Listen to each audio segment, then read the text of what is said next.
सुनिए मेरे दोस्तों, एक ऐसी कहानी जो आपके रोंगटे खड़े कर देगी। एक कहानी है एक छोटी सी गांव की, जहां जंगल के बीचों बीच खड़ा है एक प्राचीन पेड़।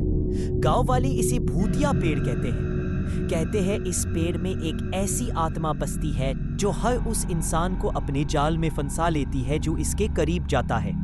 तो तैयार है आप इस खौफनाक रात की सैर के लिए? चलिए शुरू करते हैं। कहानी शुरू होती है। कभी सुना है उस गांव का नाम जो पहाड़ों की तलहटी में बसा है? नाम है चांदपुर। छोटा सा गांव जहां दिन में हंसी खुशी का माहौल रहता है, लेकिन रात होते ही सन्नाटा पसर जाता है। गांव के बाहर एक घना जंगल है और उस जंगल के बीचों बीच खड़ा है वो पेड़, विशाल, पुराना और डरावना। उसकी टहनियां ऐसी मुड़ी हुई है जैसे किसी ने उन्हें जबरदस्ती मोड़ दिया हो। उसकी छाल पर अजीब से निशान है जो रात में चमकते हैं। गांव वाले कहते हैं कि ये पेड़ कोई साधारण पेड़ नहीं, ये शापित है। 50 साल पहले की बात है। एक साधु जिसका नाम था विश्वनाथ उस जंगल में तपस्या करने आया था। वो दिन रात उस पेड़ के नीचे बैठा मंत्र जपता, लेकिन एक रात कुछ गलत हो गया।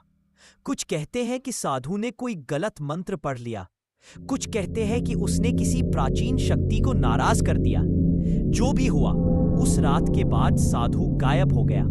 बस उसका साया उस पेड़ में समा गया। तब से जो भी उस पेड़ के पास गया वो कभी वापस नहीं लौटा। गांव में एक नौजवान था, रवि। हट्टा कट्टा, बेफिक्र और थोड़ा सा घमंडी। उसे ये सब कहानियां बकवास लगती थी। एक शाम गांव के चौपाल पर रामू काका ने उसे चेतावनी दी। बेटा, काका ने कहा, उस जंगल में मत जाना। वो पेड़, वो जिंदा है। वो तुम्हें बुलाएगा और फिर तुम बच नहीं पाओगे। रवि हंस पड़ा। काका, ये सब ढकोसला है। मैं तो कल उस जंगल में जाऊंगा। देखता हूं कौन सा भूत मुझे रोकता है। उसने अपने दोस्त सोनू को भी साथ लिया। दोनों ने टॉर्च, एक कैमरा और थोड़ा सा खाने का सामान लिया और सूरज ढलते ही जंगल की ओर निकल पड़े। जंगल का सन्नाटा, जंगल में कदम रखते ही माहौल बदल गया। हवा में ठंडक थी और पत्तियों की सरसराहट ऐसी थी जैसे कोई फुसफुसा रहा हो। सोनू थोड़ा घबराया हुआ था। रवि, ये जगह मुझे ठीक नहीं लग रही। सुन, वो पेड़ सामने दिख रहा है, कितना अजीब है ना? रवि ने हंसकर उसे चिढ़ाया। अरे डरपोक, ये सब बस तेरे दिमाग का वहम है। चल उस पेड़ के पास वीडियो बनाते हैं। दोनों उस विशाल पेड़ के करीब पहुंचे। उसकी टहनियां हवा में हिल रही थी, लेकिन अजीब बात थी, हवा तो रुक चुकी थी।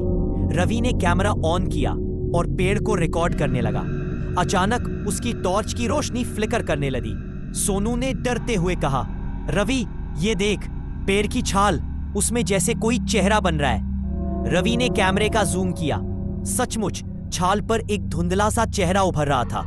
लंबी दाढ़ी, लाल आंखें और एक भयानक मुस्कान। तभी एक गहरी डरावनी आवाज गूंजी, तुमने मेरी शांति भंग की है। अब तुम मेरे साथ रहोगे हमेशा के लिए।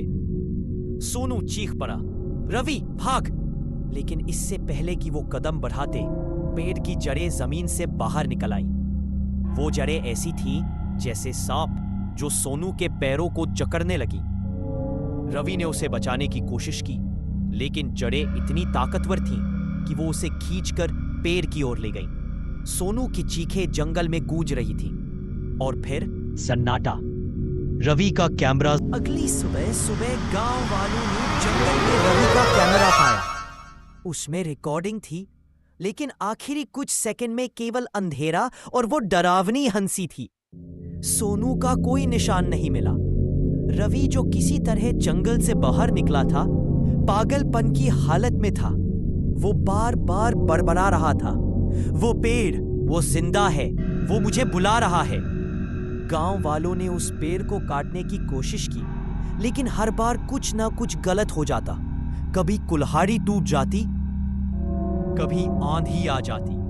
आखिरकार गांव वालों ने उस जंगल को छोड़ दिया। आज भी वो पेड़ वहां खड़ा है और कहते हैं कि रात में उसकी टहनियां हिलती हैं, जैसे किसी को बुला रही हो। तो मेरे दोस्तों, ये थी चांदपुर के भूतिया पेड़ की कहानी। अगर कभी आपके रास्ते में कोई पुराना, डरावना पेड़ आए तो रुकिए मत, पीछे मुड़कर देखिए भी मत, क्योंकि हो सकता है वो पेड़ आपको बुला रहा हो हमेशा के लिए।